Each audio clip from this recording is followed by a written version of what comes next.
बोलो प्रवेश।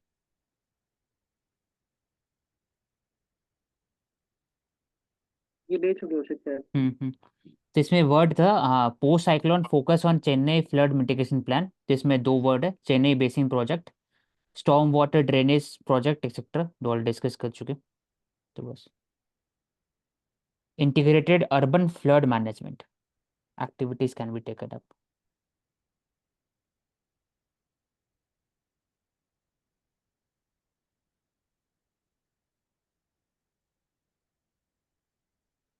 तो इसमें लिखा हुआ है सा ऐसे लिखते हैं ना, सहालम ऐसे।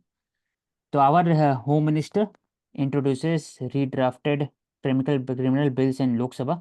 तो टेररिस्ट एक्ट में चेंजेस किया, क्रुएल्टी अगेंस्ट वीमेन। तो उसमें बात किया है कि health causing harm to the mental health of women has been included as a crime under 85 section of the bill, which pertains to cruelty by husband or relative of husband. For the first time defines cruelty against women as a willful conduct likely to drive the women to commit suicide or grave harm or danger to life, limb, health, whether mental और physical. तो प्रवेश, यहाँ पर लिखा हुआ है weather mental और physical. Physical agree करता है 100%। मेंटल का क्या डेफिनेशन रहेगा इसमें? हाँ? मेंटल हेल्थ आप परेशान कर रहे हो तो मेंटल एगोनी तो होती है। आप किसी की बात को नहीं मान रहे हो, और अगर आप गलत हो और किसी सही को दबा रहे हो तो मेंटल हेल्थ पे उसकी इम्पैक्ट करता है। और तो मुझे एक कैसे चीज और उसका बोलनी है। क्वांटिफिकेशन कैसे होगा मेंटल हेल्थ का? हो सकता है ना कि आज सुबह कुछ छोटा मोटा लड़ाई हो गया तो मेंटल हेल्थ प्रॉब्लम हो गया, तो आपका लग जाए सेक्शन 85 लग जाएगा आपके ऊपर में।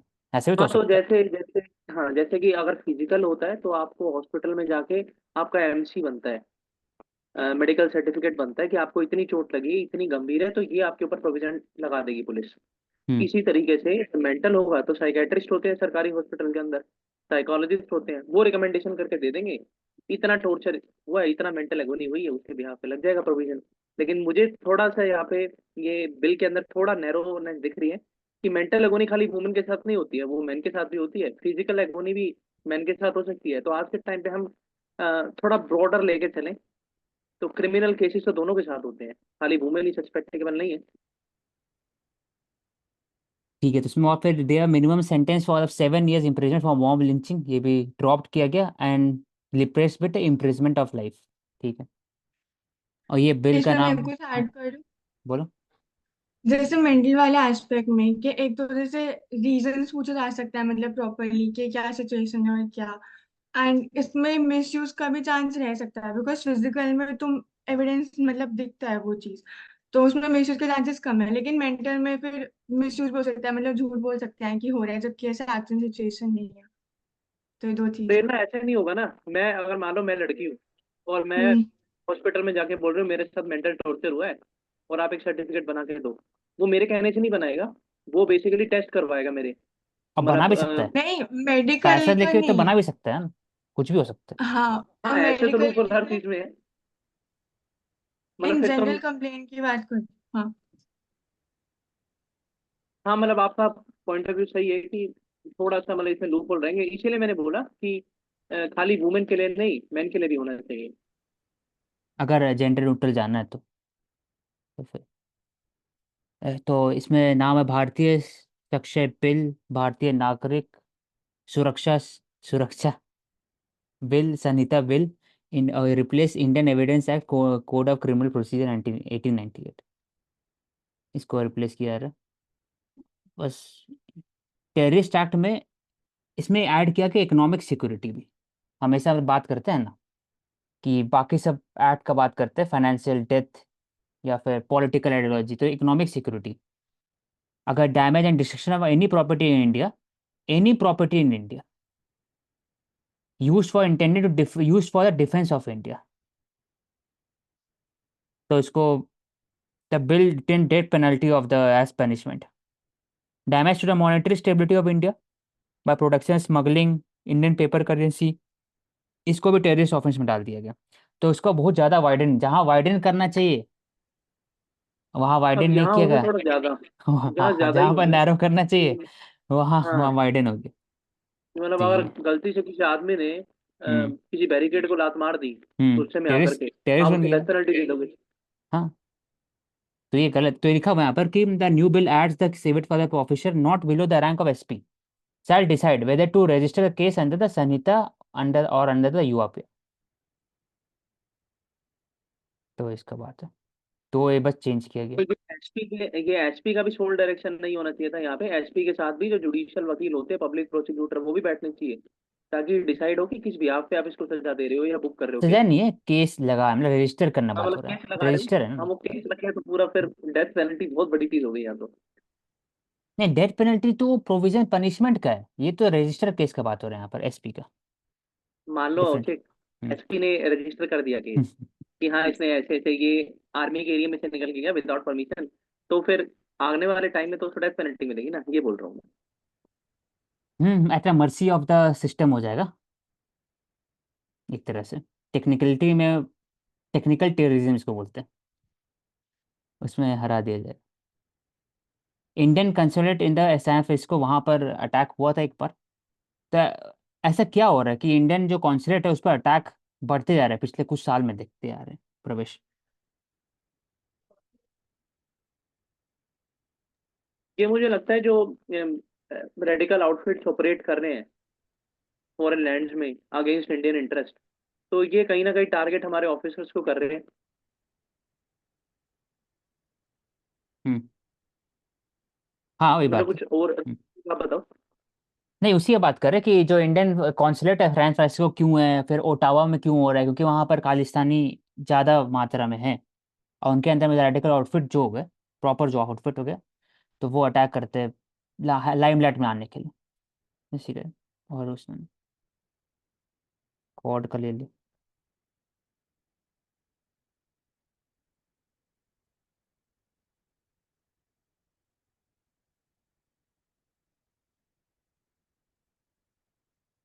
74% Indian could not afford healthy diet in 2021।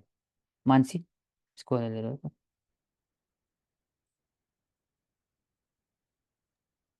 This is clearly reflecting towards the challenge of nutritional insecurity and the steps that we've been talking about, what can be done.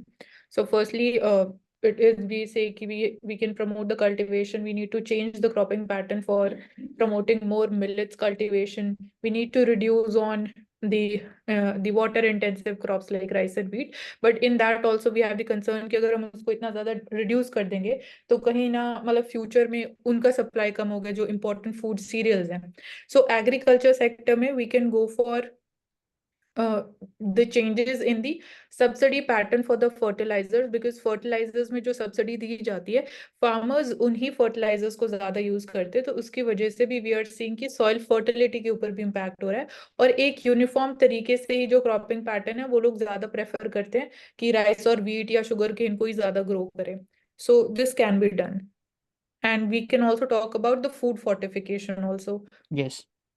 then उसमें science की हम बात कर सकते हैं, like anaemia में we are how like we can go ahead for the technological advancements also, like CRISPR cas9 की हम बात कर रहे थे अभी। इस पे इमीडिएट बेसिस पे ओके हम्म। क्या कर सकते हैं इमीडिएट बेसिस पे? ये तो जो मानसिक जी ने बताया वो हाँ, लॉन्ग स्ट्रक्चरल टर्म है ये वाला। है। इमीडिएट बेसिस पर अगर मेरा बोला जाए तो मैं तो मिड डे मील में चेंज करूंगा, क्योंकि डायरेक्टली लिखा हुआ है ना यहाँ पे, स्टंटिंग वेस्टिंग। तो ये सबसे बच्चे लोग के 31% of children India under the age of 5 have so stunted growth, मतलब छोटा हाइट, छोटा कद, छोटा कम वेट, वेस्टिंग हो गया, लो वेट। तो ये तभी हो सकता है जब आप मिड डे मील और बाकी जगह में आप प्रोटीन बढ़ा दोगे। प्रोटीन बहुत इंपॉर्टेंट होता है, मतलब सिर्फ और सिर्फ ये मीट से नहीं आता है, वो बाकी सब चीज़ से भी आता है। तो प्रोटीन से आपका एमिनो एसिड होता है, उसमें आपका हेल्दी फंक्शन ऑफ मसल्स और बाकी सब में होता है, मसल और ग्रोथ में हेल्प करता है, तब उसका बड़ा होगा। इमीडिएट बेसिस में तो यही करूँगा। मिल्क हो गया या अंडा हो गया, जो खाना है खा सकते हो, एक अंडा या एक 1 ग्लास मिल्क, डिपेंड करता है वेज है कि नॉन वेज है, मैं वही करूँ। और इमीडिएट बेसिस में एक पीडीएस सिस्टम में भी हम जो मतलब ऑलरेडी प्रोवाइड कर रहे हैं, मिड डे मील में भी हम फूड फोर्टिफाइड फूड ही प्रोवाइड कर रहे हैं। और वी कैन टॉक अबाउट कि सदर्न इंडिया में जो स्पेसिफिकली एक मॉडल है अम्मा किचन है लाइक, सो वहाँ पे भी फोर्टिफाइड कुक्ड फूड प्रोवाइड किया जा सकता है। हाँ तो this is something immediate and like Amma canteen model should be implemented और मुझे ऐसा लगता है कि रीजनल लेकिन बात स्पेसिफिक यहाँ पर जो प्रवेश मैप है ना फूड है। कि आप फ्री में लगातार इतना अच्छा क्वालिटी खाना नहीं दे सकते लॉन्ग टर्म। ये कंपल्सन है सरकार का कि वो दे रहे कम से कम, बाकी तो कंट्री में वो भी नहीं होता है। हम लोग कम से कम फ्री नहीं, में वो तो खाना दे रहे, वो लेकिन मैं एग्री कंपल्सन। करता हूँ, लेकिन हम्म, हाँ, तो तो उसमें मैं भी अच्छा एक खाना और अलग। देना मुश्किल है। हाँ फिर अब अच्छा खाना कहीं प्रोक्योर करना पड़ेगा, अंडा भी, अंडा प्रोक्योर करने का मेरे को सब्सिडी देना पड़ेगा अंडा में भी।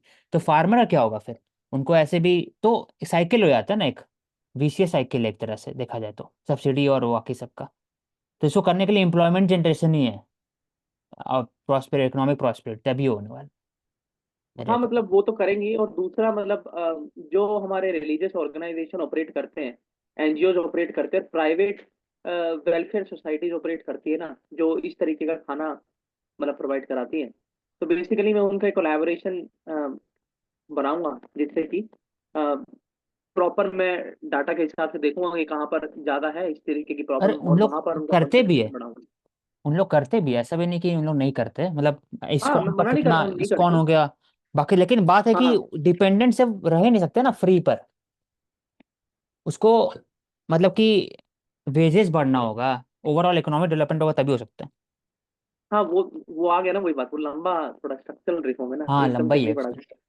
प्रेरणा इसको बस वर्ड लेना कि 70% of 74% Indian could not afford a healthy diet, FAO ने बोला। और 16% अंडर नरिश्ड है, 31% चिल्ड्रन स्टंटेड है। तो ये बस ले लेना। 53% of main women, 53% of women between 14 and 49 anaemia है। ये चार इंपॉर्टेंट डेटा है, इसको कोट कर सकता है आंसर में, ले लेना इसको।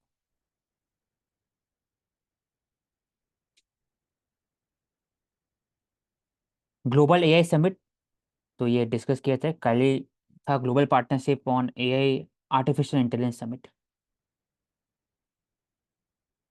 पहले ओसाका में हुआ था।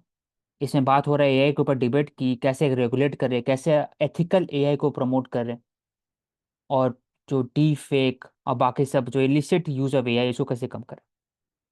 एआई पॉलिसी मेकिंग उसके हिसाब से देखा तो ईयू में एआई एक्ट आ रहा है, जो एक तरह से प्रेसिडेंट सेट करेगा वर्ल्ड वाइड।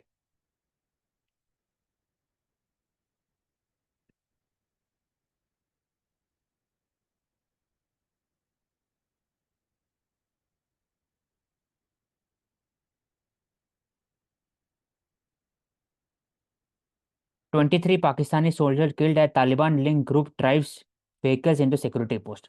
तो प्रवेश बात करते हैं ना हमसे कि तालिबान एक तरह से पाकिस्तान आउटफिट है, पाकिस्तान के अंदर में इनको प्रमोट किया जाता था, लेकिन ऐसा क्यों है कि तालिबान और पाकिस्तान का भी लड़ाई चल रहा है एक तरह से, आपके हिसाब से शॉर्ट में बताना।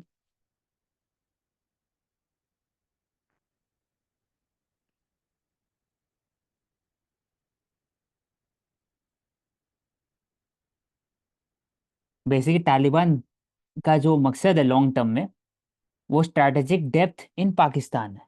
क्योंकि जो पाकिस्तान का जो बाउंड्री था विद अफगानिस्तान, ड्यूरन लैंड जिसको बोलते हैं, वो तालिबान मानते ही नहीं है। वो बोलते हैं कि ये ब्रिटिश क्रिएटेड लाइन है ये, और मेरे लोग, अपने लोग जो फॉलो करते हैं, जो पठान है, वो पाकिस्तान के अंदर में भी रहते हैं। तो मेरे भाई है वो मेरे साथ ही रहेंगे, तो आप उस बाउंड्री को बड़ा करिए। तो ऐसा हो नहीं पाता है। तो जो लोग पाकिस्तानी सोल्जर रहते हैं बाउंड्री पर, उनको मारा जाता है उस तरफ से। तो ये एक है। तो दो और तालिबान यहाँ है, पे इम्पोर्टेंट टीटीपी है ये और एक और, तहरीक तालिबान। हाँ तहरीक हम्म, तालिबान पाकिस्तान नहीं है। तो पहले पाकिस्तान बोलता था, तो हम लोग हमेशा बात करते हैं ना strategic depth, strategic depth Pakistan बात करता था, strategic depth in inside Afghanistan, if Afghanistan is backyard of Pakistan, ऐसा वर्ड है। जब ग्रेट गेम में आप पढ़ोगे अफगानिस्तान से रिलेशन में तो उसमें है। लेकिन अब तालिबान बोलता है कि स्ट्रैटेजिक डेप्थ इन पाकिस्तान, तो वहीं पे सुसाइड करते हैं तहरीक तालिबान पाकिस्तान।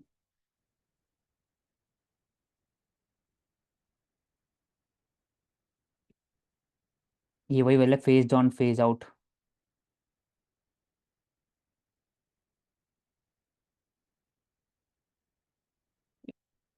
आईआईपी। यहाँ पे इम्पोर्टेंट टर्म है बेस इफेक्ट। मतलब इसको एक्सप्लेन किया है पहले भी, बेस इफेक्ट की वजह से वी आर मैं सीइंग बोलूँ इंडेक्स वांसी, ऑफ अंडरस्टैंडिंग। हाँ बेस ठीक है। इफेक्ट में अगर तो कम बेस होगा तो अगर बढ़ने से ज़्यादा इफेक्ट पता चलेगा। जीडीपी का भी बात करते हैं इसमें, आईआईपी का बात करते हैं, सब में बात करते हैं। अगर शुरू में अगर ज़्यादा बड़ा बेस है, मतलब कि पहले से ग्रोथ हो चुका है, तो उस पर रिजल्ट कम आता है, तो इससे आईआईपी ग्रोथ कम हो सकता है। तो यही बेस इफेक्ट होता होगा। हाँ, मतलब ये बोल सकते हैं यहाँ पे रियल सेंस में index of industrial production increase नहीं हुआ, वो बेस इफेक्ट की वजह से हमें 11.7% ग्रोथ देखने को मिल रहा है। मतलब पहले जो था ग्रोथ वो बहुत स्मॉलर बेस था, अब हाँ। उसमें अगर माइनर भी इंक्रीज हुआ है हम्म। और उसको कैलकुलेट करते हैं तो it appears to be a large number, but actually that is not the real picture और द ग्राउंड में जो इतना ज्यादा प्रोडक्शन इंक्रीज नहीं हुआ है। yes।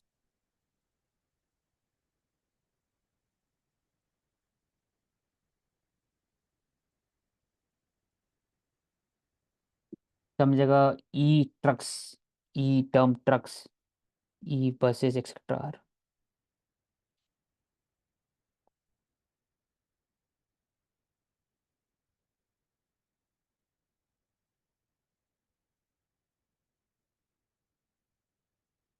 ये बहुत अच्छा एक वर्ड है, ये हम लोग केमिकल इंजीनियरिंग में पढ़ते हैं कि कभी कभी रैंडमनेस में भी पैटर्न दिखता है। वो बात हो रहा है कि the turbulence is far from random. प्रवेश, जैसे आप कभी भी देखते हो ना, एक पैटर्न होता है हर जगह, जैसे हम लोग मैथमेटिक्स में पैटर्न ढूंढते हैं, हम्म। तो वैसे फिर हम लोग बिल्डिंग में भी कोई अगर सही पैटर्न पर रहता है, ह्यूमन बॉडी ऐसे लगता है एकदम इक्वल पैटर्न है, अगर बीच से अगर करोगे काटोगे तो दोनों साइड सेम लगता है। ऐसा जरूरी नहीं हो। तो रैंडमनेस है ना, तो स्काई एक रैंडम है, फिर फ्लो ऑफ रिवर भी रैंडम है, गैलेक्सी का जब आप फोटो देखते हो भी रैंडम है, तो रैंडम में भी पैटर्न है। तो भी तो लिखा हुआ turbulence is far from random. जैसे turbulence attract the scientist from across discipline, हर जगह डिसिप्लिन, केमिकल इंजीनियरिंग से लेकर के आप फिजिसिस्ट थ्योरेटिकल फिजिस्ट हो गए सब में। तो इसी की बात हो रहा है। जैसे कि औशक, अगर मैं बोलूं कि टर्बुलेंस जैसे कि साइक्लोन आते हैं, तो उनका भी एक पैटर्न होता है, मतलब रैंडम जैसे नहीं मैं होते जो हैं। केमिकल इंजीनियरिंग पढ़ा हूँ ना, जो भी मैंने पढ़ा है अभी तक केमिकल इंजीनियरिंग में, सब लैमिनर हाँ। फ्लो के पढ़ा है। लैमिनर फ्लो समझते हो ना, कैसे फ्रिक्शन सबका सेम है, एकदम आइडियलिस्टिक केस। हाँ। 10% ही सिर्फ है जो दुनिया में लैमिनर पर चलता है। बाकी जो बॉडी में, फॉर एग्जांपल ब्लड का सर्कुलेशन बॉडी के अंदर में से लेकर के वाटर का सर्कुलेशन, सब टर्बुलेंट है। और टर्बुलेंट में इक्वेशन काम ही नहीं करता है, क्योंकि आपका रैंडमनेस बढ़ गया है ना, मूवमेंट ऑफ मतलब पार्टिकल कहीं भी टर्बुलेंट कुछ भी। मतलब ये हो गया, वहां पर कोई पैटर्न ही नहीं है। हाँ, पैटर्न नहीं है कुछ, आपको समझ में नहीं आया कैसे किस तरफ फ्लो करेगा, तो हम लोग बस दूर से देखते हैं। दूर से chaotic fluctuation, certain bursts of high to hard to predict variation are the typical features of the turbulent flow. For example लिखा हुआ है water stream, cloud sky, vortices, etc. लेकिन जैसे जैसे उससे आपने की बात की, तो हम्म, उसका तो पैटर्न मतलब हर किसी को पता ही, मेडिकल साइंस में जो होता है कि कैसे जाएगा, कितनी आर्टरीज में कहाँ रुकेगा, सब कुछ नहीं पैटर्न तो वो होता है पता इसका। है, मैं बात कर रहा हूँ, वो तो जा रहा है वो पता है, मुझे पता है कि यहाँ से कहाँ जाएगा, वो तो सब जगह हाँ। पता है। लेकिन बात मूवमेंट कैसे हो रहा है, वो ब्लड का जो मूवमेंट है, हो सकता है ना इस सेकंड में उसका कितना स्पीड होगा, अगले सेकंड स्पीड कम होगा, क्यों? क्योंकि पीछे कोलेस्ट्रॉल ठीक का जमा होगा। तो मूवमेंट बहुत ठीक। इंपॉर्टेंट होता है, मूवमेंट पड़ता है ना। तो तो इससे मूवमेंट की बात हो रही है यहाँ पर, जो देखो मूवमेंट है कैसे मूव करते हैं, तो हम लोग पैटर्न उसी की बात करते हैं। तो बस ये जानना और कुछ important. We can move forward.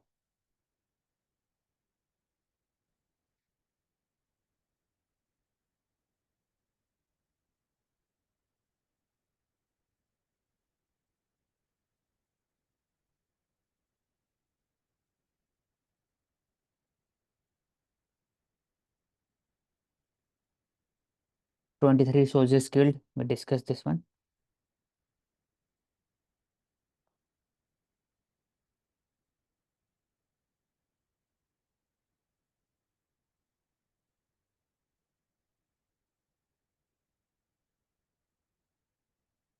Packed elusive amid deep division over the fossil fuel phase out. अब तो ये समझ में आ ही गया होगा कि फेज आउट इंडिया कभी बात नहीं करेगा, इंडिया चाइना कभी बात नहीं करेगा, हमेशा फेज डाउन का बात करेगा। Phase out would be unacceptable, ये हमेशा होगा। दे वुड नॉट अग्री, ऐसे सऊदी अरेबिया से लेकर बाकी सब जो ग्लोबल साउथ है, they will not agree over the phase out. तो अभी डिसीजन नेगोशिएशन चल ही रहा है।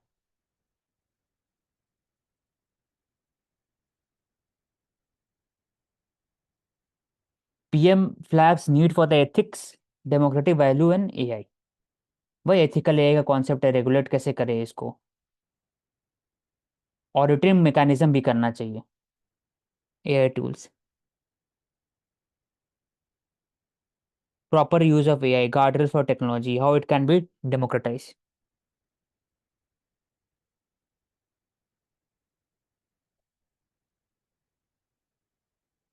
Kerala adultly rely on Manrega, younger worker out for higher paying jobs. High daily wages for younger unskilled worker in Kerala. इसका मतलब कि जो population age group 1830 group है, Kerala the age group of 61 21 1% 4% more than 85% of the MNREGA worker are above 40 years of age. अब 40 से below कहीं और work करते हैं। एक अच्छा एग्जाम डेटा है।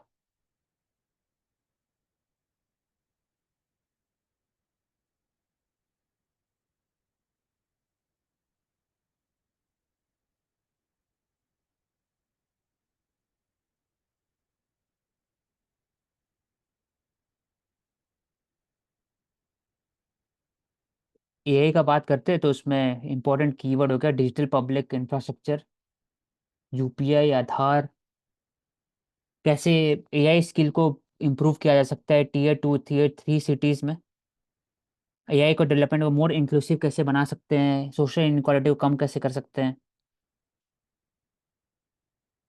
और इंडिया में बहुत सारे लैंग्वेजेस है, थाउजेंड ऑफ डायलेक्ट्स है, तो हर एक एआई को यूज़ कर सकते हैं एंशियंट लैंग्वेज को रिवाइव करने में, ब्राह्मी स्क्रिप्ट को रिवाइव करने में, डिसाइफरिंग द जो हड़प्पन स्क्रिप्ट है, वैदिक मैथ को भी इंक्लूड कर सकते हैं। तो एआई का यूजेस बहुत ज़्यादा है, तो इसको बस कॉशियस अप्रोच और एक कैसे एथिकल इसको बनाया जाए वो बात हुआ।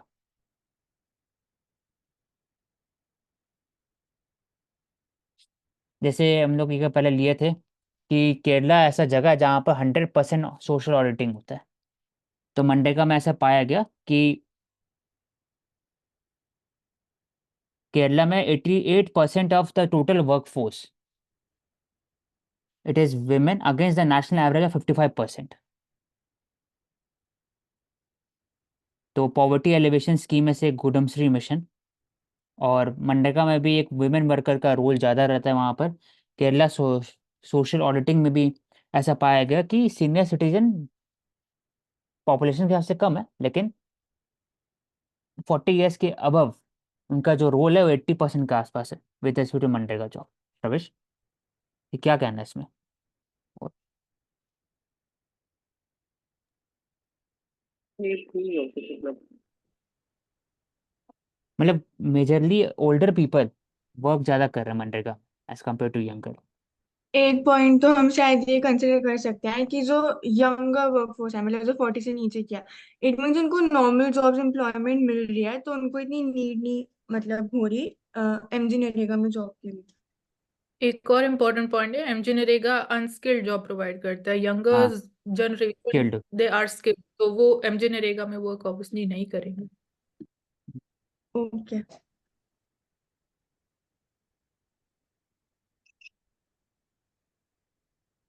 कौशिक, जो हम ट्रेन में एक सिस्टम देखते हैं जिसमें ट्रेन रुक जाती है, अगर सामने से कोई ट्रेन आ रही है, तो क्या हम फोर व्हीलर्स में वो सिस्टम अप्लाई कर सकते हैं ताकि ये जो हेज और विंटर ऐसा वो सीजन के करेगा ना अंदर। अगर, तो गाड़ी चलेगी हाँ, ही नहीं फिर। हर कितना क्योंकि सामने में गाड़ी आता है, वही तो पूरा व्हीकुलर एकदम। डेंसिटी इतनी हाँ, ज्यादा है। डेंसिटी बहुत ज़्यादा है ना, कैसे कर सकते लगा सकते हो? इसमें वैसे जी। कुछ कर ही नहीं सकते हो आप। ऐसे एडैस एक है न्यू टेक्नोलॉजी, जो जो high end vehicle 20 lakh above में लगता है ADAS feature, automatic lane changing disc, कुछ ब्रेकिंग सिस्टम भी है उसमें। उसमें सेंसर लगा रहता है दोनों साइड के मिरर में और बीच में, और उससे पता लग सकता है कि कब ब्रेकिंग होना चाहिए, कब ऑटोमेटिक ब्रेक लगना चाहिए। तो वो है फीचर, अभी है 20 लाख के ऊपर गाड़ी में, वो आ सकता है अगला 5 6 साल में नीचे में भी 10 लाख के ऊपर में। जी।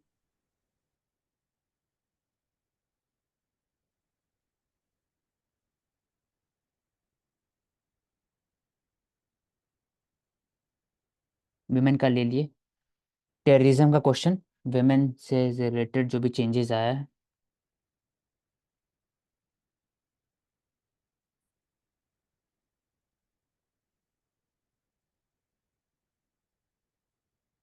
Leh Kargil region divided over the verdict united over the Ladakh statehood demand. तो लेह कारगिल में इशू क्या है प्रवेश, क्या रहता है हमेशा? तो यहाँ पे एक तो सिक्योरिटी इशू है, दूसरा डेवलपमेंट का है कि मतलब ये जो डिस्ट्रिक्ट है इनको ऐसा माना जाता है कि जम्मू और जो मेन प्रोविंस है, मतलब जो मेन सिटीज है उनके मुकाबले यहाँ पर डेवलपमेंट कम है। तीसरा जो माउंटेनियस रीजन है तो वहाँ के लोगों की थोड़ी रीजनल स्पेसिफिक डिमांड्स है। उसके बाद जो आप बोल सकते हो कि एजुकेशन हेल्थ फैसिलिटीज इतनी नहीं है, तो ये पॉपुलेशन डिफरेंट है थोड़ा प्रॉब्लमेटिक। सा लेह और कारगिल हाँ। में। पॉपुलेशन का रिलीजियस पॉपुलेशन डिफरेंट है, सिया और बुद्धिज्म का एक भी थोड़ा है।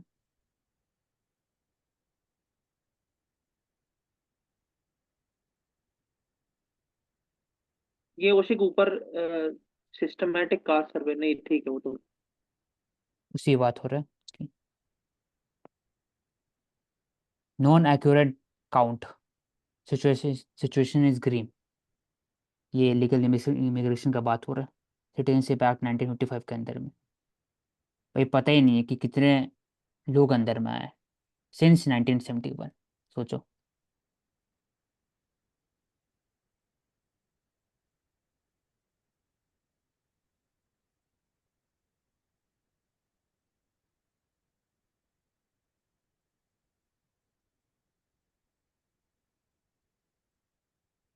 करूँ ना, इसको ले लो।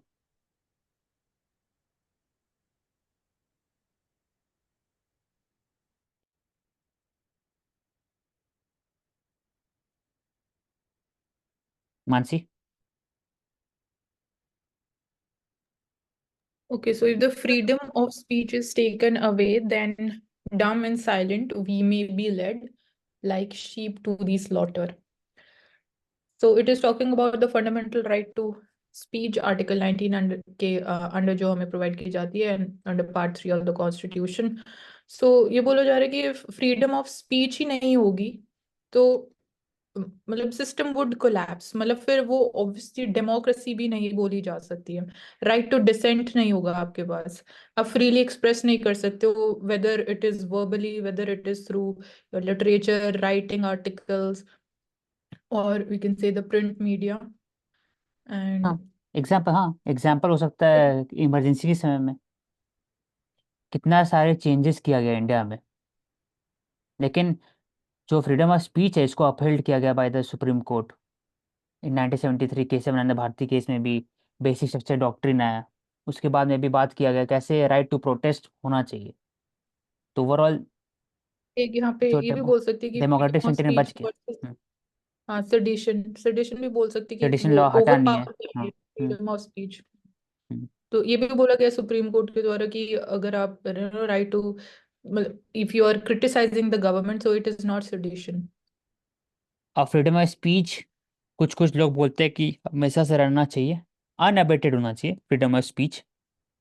कोई कोई लोग बोलते हैं रीजनेबल रिस्ट्रिक्शन होना चाहिए, इंडिया में रीजनेबल रिस्ट्रिक्शन के ऊपर में। तो ये सब कंडीशन है, लेकिन अल्टीमेटली फ्रीडम ऑफ स्पीच क्या करता है कि जो बैड आइडियाज है इसको फिल्टर आउट कर देता है लॉन्ग टर्म में। लॉन्ग टर्म में, शॉर्ट टर्म में भले अच्छा लगे लेकिन लॉन्ग टर्म में फिल्टर आउट हो जाता है बैड आइडियाज। अगर आप फ्रीडम ऑफ स्पीच को अगर प्रमोट करोगे तब, मतलब प्रमोट नहीं प्रमोट करोगे तो bad ideas will replicate in the society, जैसे फॉर एग्जाम्पल नाजी जर्मनी के अंदर में या कहीं वहाँ पर। तो इसलिए फ्रीडम ऑफ स्पीच इंपॉर्टेंट होता है।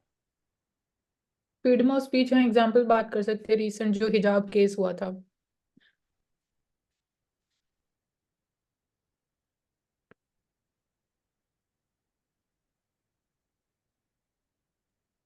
इसमें हम ये भी बोल सकते हैं कि not just expression is enough, but मतलब उसका जो कंसिडरेशन और वेट होना चाहिए, जो भी हम बोलते हैं बात का, वो भी बहुत मैटर करता है। और जैसे स्लॉटर टर्म लिखी हुई थी, तो मतलब के एंड में हार्म सबको आएगा अगर चांस नहीं दिया जाएगा बोलने का, एक्सप्रेशन का। हम्म। भाई as we bad were talking ideas. About, it move more towards anarchy. तो ये बात की है कि दिल्ली का जो पोजीशन रहा है कश्मीर के ऊपर में, it is always the bilateral part with the Pakistan. और हम लोग ये थे कि 1972 में एक शिमला अग्रीमेंट हुआ था, उसमें से कुछ Kashmir should not be internationalise और वो आपस में डिस्कशन होना चाहिए विद रिस्पेक्ट टू पाकिस्तान। बात खत्म हो गया। सीरीज ऑफ मिलिटेंसी क्राइसिस हुआ कश्मीर में 1987 1990 में। कश्मीर पंडित माय का इमिग्रेशन हुआ इंडिया में, रेफ्यूजी बने वो कश्मीरी पंडित। फिर 1999 में हुआ, 1-2 में, फिर 2016 के बाद से हुआ। तो हमेशा से रहा है। लेकिन अभी पीपल ऑफ कश्मीर और बाकी जगहों में भी कुछ चेंजेस आया है। लेकिन जो इस्लामाबाद का जो ऑप्शन है विथ रिस्पेक्ट टू कश्मीर, वो हमेशा रहता है कि कैसे कश्मीर का मुद्दा को इंटरनेशनलाइज करे। इसलिए वो सपोर्ट करते हैं नॉन स्टेट एक्टर्स को और ओवरग्राउंड वर्कर्स को। चाइना का रहता है कि इंडिया का वो कश्मीर में स्ट्रेंथन हो जाएगा तो उसका सीपेक प्रोजेक्ट क्या होगा कश्मीर के द्वारा जो पास हो रहा है। और इंडिया का है जो direct passage to the central Asia मिल जाएगा, क्योंकि आप ऊपर से अगर कोशिश करो तो आप पहुंच सकते हो। तो ये चाइना चाहता नहीं है। तो इंडिया चाइना तो पाकिस्तान चाइना का डिफरेंट व्यू पॉइंट है with respect to Kashmir. India और बाकी सब का अलग अलग व्यू पॉइंट है। तो लेकिन ट्रांसफॉर्मेशन हो रहा है वर्ल्ड वाइड में।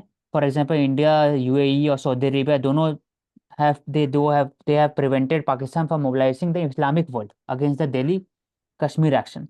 जैसे लोग जो मुस्लिम ब्रदरहुड है इजिप्ट से या फिर बाकी जगह में, तो कतार मोस्टली, जो अल जजीरा हो गया, बाकी सब जो एक फ्रंट है मुस्लिम ब्रदरहुड का, तो बात करते हैं Kashmir, they equate Kashmir with the Palestine issue. तो इंडिया कैसे वीव आउट करता है, कैसे एक बैलेंस मेंटेन करता है with respect to the Saudi Arabia, UAE and other countries. तो वो क्यों होता है? क्योंकि इंडिया का $3.7 ट्रिलियन है, ज़्यादा से ज़्यादा जीडीपी है, मार्केट फोर्स ज़्यादा, इकोनॉमिक माइट है, मिलिट्री पावर भी बढ़ते जा रहा है, उसका स्ट्रैटेजिक जो ऑटोनॉमी है वो बढ़ते जा रहा है एज कम्पेयर टू पाकिस्तान। तो लॉन्ग टर्म में इंडिया न्यू कश्मीर बनाएगा, it will be totally different than what Pakistan has thought about. तो यही ओवरऑल आर्टिकल का है।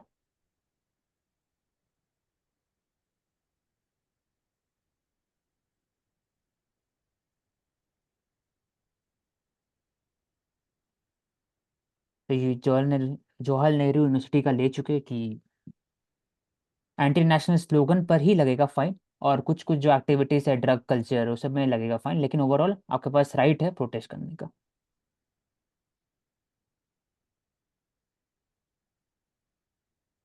Already a voice of global south, India can become a bank for itself.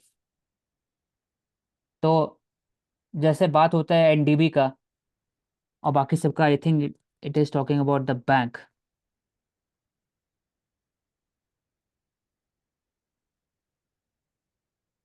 $3.7 trillion economy है India का। China भी था, China फिर प्रॉमिस किया एआईबी के थ्रू कि आप हर जगह डेवलपमेंट प्रोजेक्ट को फंड करोगे और इन्वेस्ट करोगे in the developing and under developed countries, Africa, Asia etcetera. तो इंडिया भी कर सकता है इसके ऊपर में, क्योंकि यूरोप स्टैग्नेट हो रहा है धीरे धीरे। US turning inward. चाइना के पास कुछ कुछ इंटरनल प्रॉब्लम भी है और ग्लोबल का रेपुटेशन जो है उसका भी थोड़ा सा हार्म हुआ है। तो it has demonstrated India potential for securing global growth, institution and security। लेकिन कुछ कुछ जगह पर इंडिया को काम करना पड़ेगा गति शक्ति प्रोजेक्ट में। इंडिया ना needs connectivity routes, business, trading hubs, South Asia का इंटीग्रेशन बहुत जरूरी है, तभी जाके हम लोग उसके बाहर आ सकते हैं। चलो मानसी। राइट, यही बात हो रही है ये ओवरऑल कि चाइना ने कैसे right। इन्फ्लुएंस किया है, how it is been hegemonic power. And अब उस चीज को आइडेंटिफाई करने के बाद वी आर टॉकिंग अबाउट कि चाइना के ऊपर डिपेंडेंस हमारा कम कैसे हो, मतलब इंडिया का ही नहीं, globally countries are recognising that. So self reliance कितने मल्टीपल तरीके से हम इंक्रीज कर सकते हैं उसकी बात हो रही है। Hmm, Pravesh, as a IAS student इसका मीनिंग बताओ शॉर्ट में। From Bangladesh to Cambodia, Henry Kissinger's policies left deep would.